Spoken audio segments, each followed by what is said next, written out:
La doctora Lourdes Ortiz es médica con maestría en salud pública y ciencias de la educación superior. Ha ocupado diversos cargos en el Ministerio de Salud. Fue viceministra de Salud, consultora nacional e internacional en el área de gestión sanitaria y vigilancia epidemiológica. Actualmente es docente investigadora de la Universidad Autónoma Juan Misael Saracho, Facultad de Medicina, y también presidenta de la Sociedad Boliviana de Salud Pública. Muy bienvenida, Lourdes. Paso la palabra. Muy buenas tardes, muchísimas gracias a los organizadores de esta actividad. Lamentablemente tenemos algún problema de conexión con el internet. Les voy a pedir que me ayuden si pueden subir la presentación. Caso contrario, voy a continuar.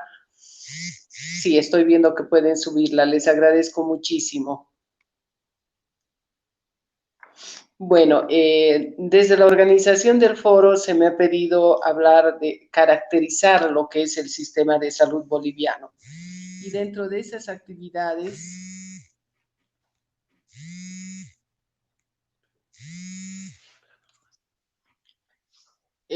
la caracterización del sistema de salud boliviano realmente es un tema bastante amplio, muy complejo. Y para empezar, lo que yo he querido mostrar es cuáles son las competencias que según la Constitución Política del Estado se han asignado para el nivel central en cuanto al sector salud.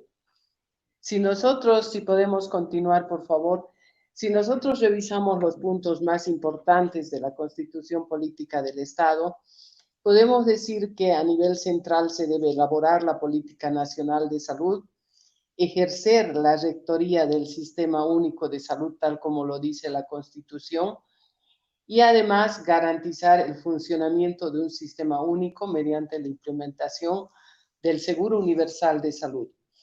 También otras competencias muy importantes establecidas dentro de la Constitución es la elaboración de la legislación para la organización de redes de servicios, la definición de la política de recursos humanos, principalmente pensando en el tema salarial, en el aspecto financiero y otros. Bueno, en realidad la Constitución Política del Estado da muchas competencias a nivel central, pero yo diría que las que hemos mencionado inicialmente son las centrales, las más generales en cuanto al qué hacer del fortalecimiento del Sistema Nacional de Salud. Ahora, ¿qué sucede con esas competencias? ¿Cuánto se han implementado? ¿Y qué es lo que tenemos en realidad? Bueno, para continuar avanzando con nuestro análisis, tenemos primero que conocer qué es lo que sucede con los indicadores de salud en Bolivia. Y decirles que en Bolivia un indicador general está dado por el Índice de Desarrollo Humano, en el cual Bolivia muestra un desarrollo de 0.662, colocándonos en el puesto número 118 entre los países de desarrollo. Vale decir que estamos rezagados en relación a países de mayor desarrollo. Otro aspecto que es muy importante es la esperanza de vida al nacer. En Bolivia la esperanza de vida al nacer ha aumentado a 69.1 años. Otros datos nos dicen que también la pobreza extrema es algo alarmante. Estamos con 17.3% de pobreza extrema todavía en el país. Hablando de servicios básicos, también podemos decir que la población tiene un 90% de acceso a agua, pero estamos hablando solo de agua mejorada. El saneamiento solo cubre al 50% de la población. Otros indicadores sustanciales son la mortalidad infantil, que si bien ha reducido las últimas décadas en el país, sigue siendo importante en relación a otros países de la región, que está en 44 por 1000 nacidos vivos. Y el último dato de mortalidad materna nos dice que esta se sitúa en 160 por 100.000 nacidos vivos. Otros datos más nos expresan cómo se da la relación de actividades dentro del sistema de salud con coberturas de vacunación que alcanzan porcentajes aceptables, pero que luego nos dan sorpresas como actualmente tenemos con el problema del sarampión. Y otro indicador que podría referirse hacia la actividad de los servicios de salud es el parto por personal de salud, que apenas llega a un 73%. Con todo este panorama de lo que sucede en Bolivia, también tenemos que preguntarnos cómo está la mortalidad, que es finalmente lo que refleja qué está sucediendo con nuestra población. Y si hablamos de mortalidad, esta es una información publicada por la Organización Panamericana de la Salud del año 2017. Las principales causas de mortalidad están dadas primero por signos, síntomas mal definidos en un 45%, eso es muy alto, pero luego podemos hablar de causas externas. Vale decir que se incorpora con mucha fuerza en Bolivia accidentes, violencia y otros hechos que constituyen un 12% de las causas de muerte. Luego tenemos enfermedades del aparato circulatorio, enfermedades respiratorias, pero también aparece con una importancia muy grande lo que son neoplasias y otras enfermedades que nos muestran cómo el perfil epidemiológico en Bolivia ha ido cambiando.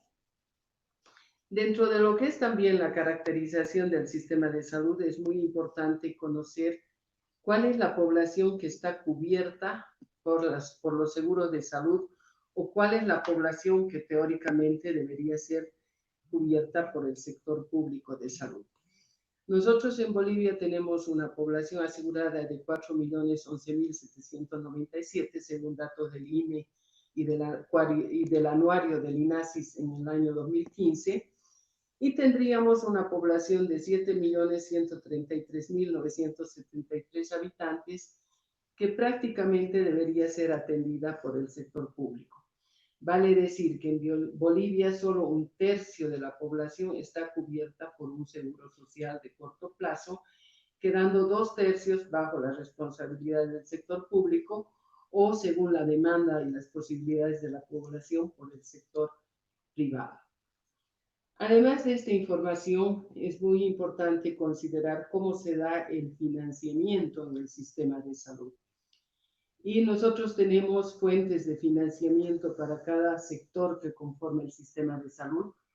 Por ejemplo, el sector público está cubierto por el financiamiento del Tesoro General de la Nación, pero también por gobernaciones, municipios, ingresos propios, donaciones. El fuerte del sector público, sin embargo, es el Tesoro General de la Nación, aunque en los últimos años se ha incorporado con mayor fuerza gobernaciones y municipios.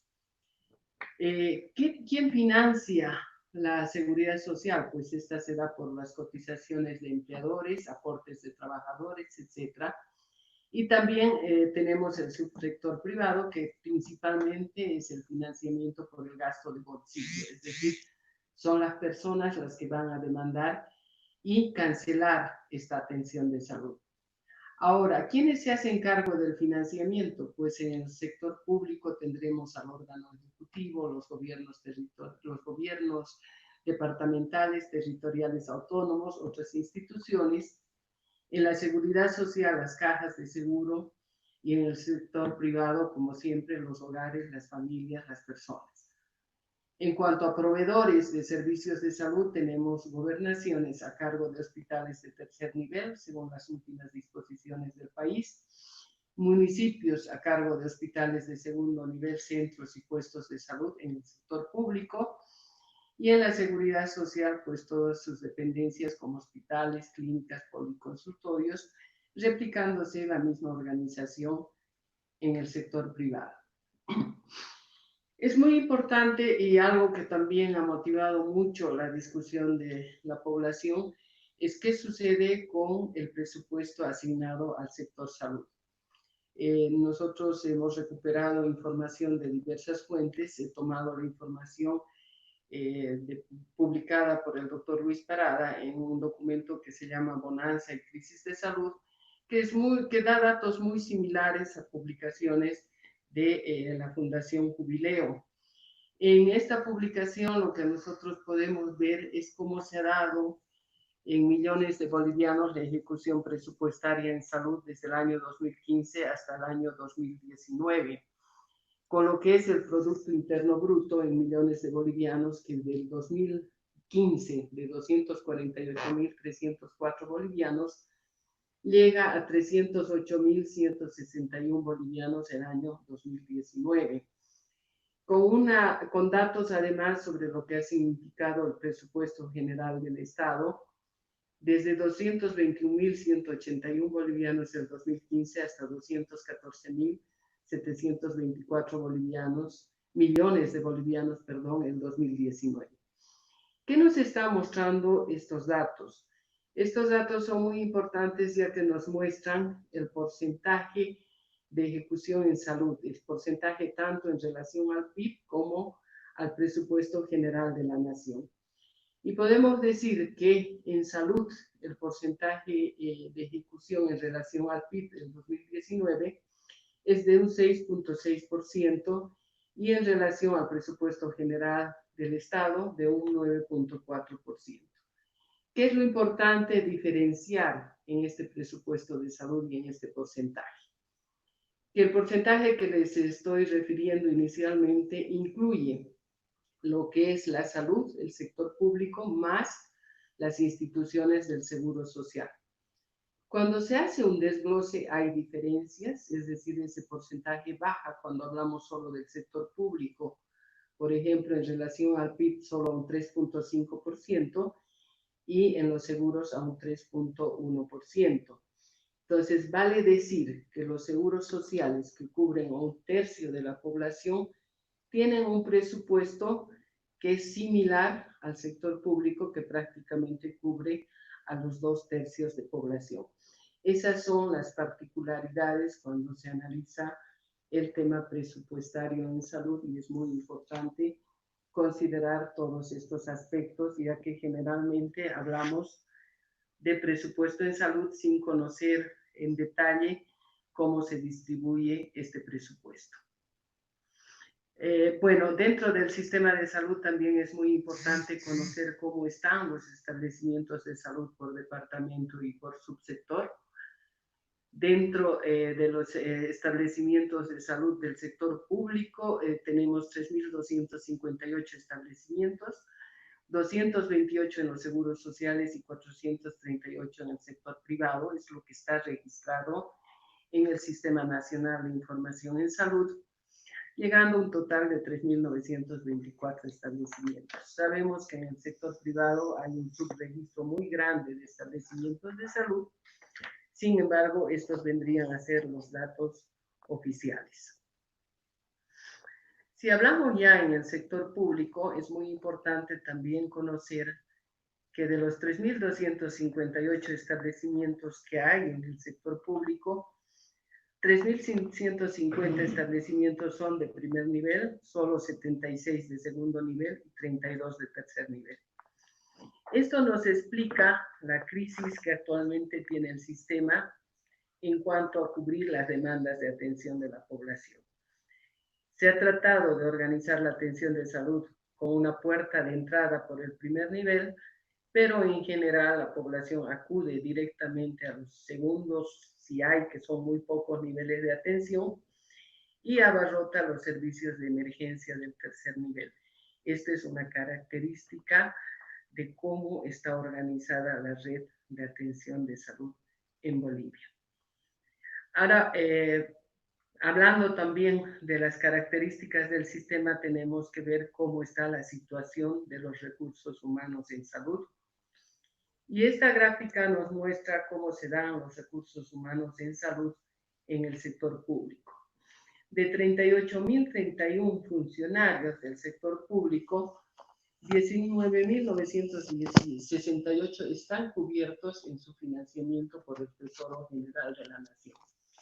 El resto tiene una diversidad de fuentes de financiamiento muy grande y eso también nos tiene que llamar mucho la atención, ya que podemos decir que un importante número de funcionarios no tiene estabilidad dentro del sector salud, tiene contratos ya sea de municipios, gobernaciones, recursos propios, con diferentes niveles salariales y un desorden muy grande, y quedándonos solamente con los recursos humanos del TGN con alguna estabilidad laboral.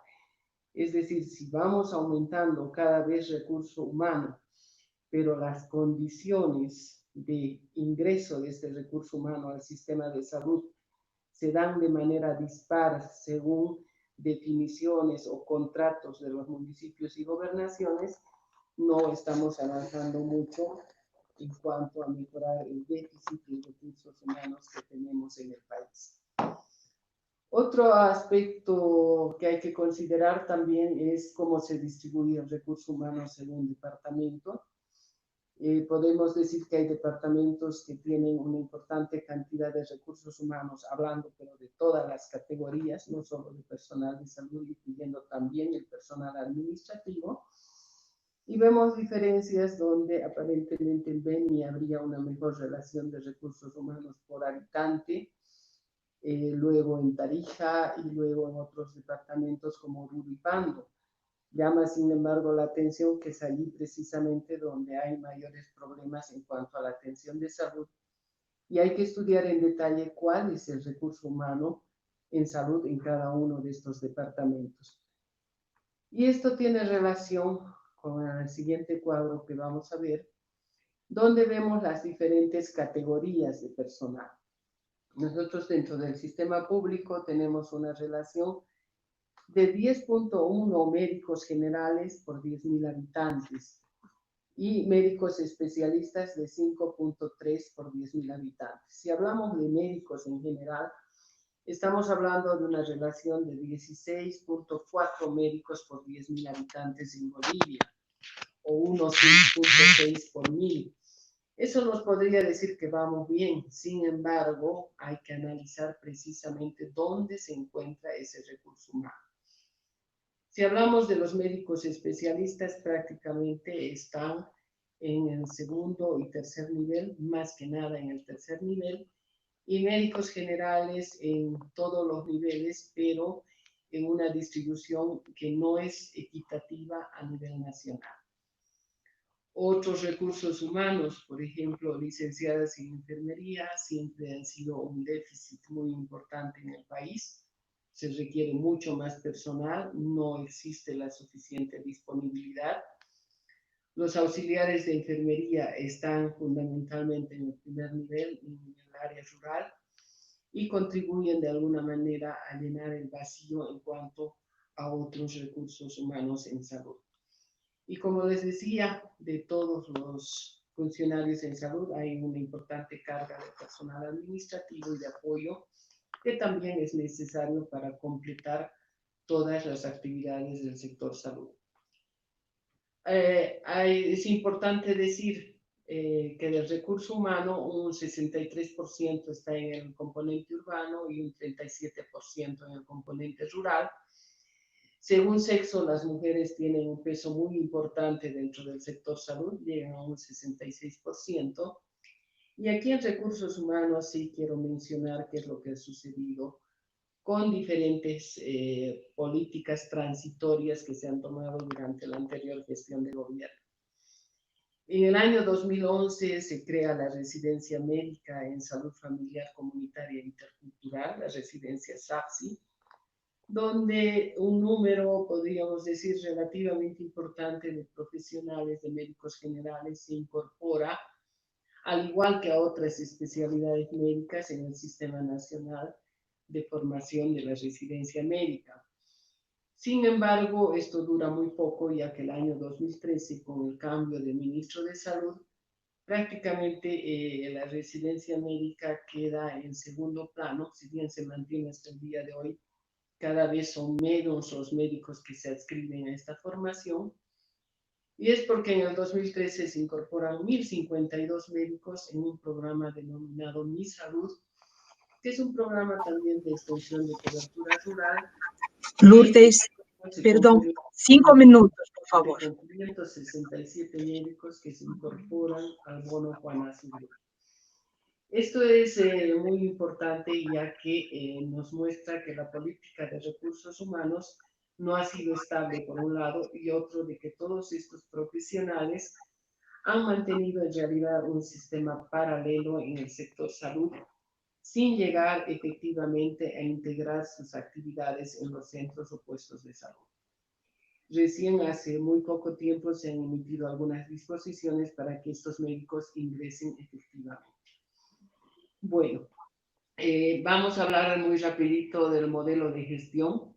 Podemos decir, como ya hemos visto anteriormente, que el modelo de gestión en Bolivia, caracterizado por los sectores que ya hemos mencionado, en la práctica cada uno de los sectores actúa de manera independiente, tienen diferentes recursos, modelos de gestión y atención, y además cada uno de los sectores ha desarrollado mecanismos internos y externos de protección que hacen prácticamente imposible generar cambios que permitan una verdadera integración de los sectores al sistema de salud. Por otro lado, hay un sistema de acreditación del Ministerio de Salud que se aplica para establecimientos del sector público, dejando un gran vacío en los seguros sociales, pero sobre todo en el sector privado, que prácticamente actúan de manera independiente y sujetos a la demanda de la población. Entonces, dentro de este modelo de gestión hay que hacer énfasis en que la descentralización en el sector público ha profundizado la crisis del sistema de salud, ya que además se suman actores diferentes con diferentes competencias. Por un lado tenemos un Ministerio de Salud, que es el ente regulador a nivel nacional. Por otro lado, las gobernaciones, que están a cargo de recursos humanos y hospitales de tercer nivel. Y finalmente, por otro lado, los municipios a cargo de infraestructura y equipamiento de los servicios de primer y segundo nivel. Estos diferentes actores crean una gran fragmentación en el sistema y hay que reconocer que además cada uno tiene la potestad de contratar recursos humanos en salud, como decíamos anteriormente, bajo diferentes modalidades, generando crisis en la conducción del sector, incluso a nivel más local, incluso a nivel del servicio, donde hay diferente personal con diferentes fuentes de financiamiento, sin que se haya consolidado en el país una conducción técnica única en la salud. Dentro de todo este desarrollo que estamos hablando en cuanto a gestión, también es muy importante. Lourdes, por favor, tienes un minuto ya, por favor. El modelo de atención en el país prácticamente se da vía la implementación de seguros públicos de salud, donde tenemos un desarrollo de 5 experiencias de seguros de salud. La última es la ley 1152 del Sistema Único de Salud SUS, que prácticamente no llega a implementarse. Con todas estas características, tenemos un modelo de atención donde hay una red de servicios de carácter funcional que prácticamente no está integrada y la atención se dispersa completamente entre los diferentes actores que participan en cada uno de los sistemas. Lourdes, perdón, Lourdes, ya tienes un minuto para terminar. A lo que es en sí la caracterización del Sistema Nacional de Salud para sintetizar. Podemos decir en esta síntesis que Bolivia, al ser un país muy complejo, inmerso en procesos políticos, sociales y económicos, expuesto además como país a desastres naturales y otros aspectos, tiene indicadores de desarrollo socioeconómico y de salud que son los menores en la región. En este contexto, el Sistema Nacional de Salud, dividido en diferentes sectores, no llega a mantener una unidad y hace que el sistema se caracterice por ser fragmentado, segmentado, desarticulado, inequitativo y con una enorme falta de solidaridad. Dentro de este sistema, las propuestas de aseguramiento público no logran garantizar el derecho a la salud y el acceso universal. Muchísimas gracias, Lourdes, por la excelente exposición.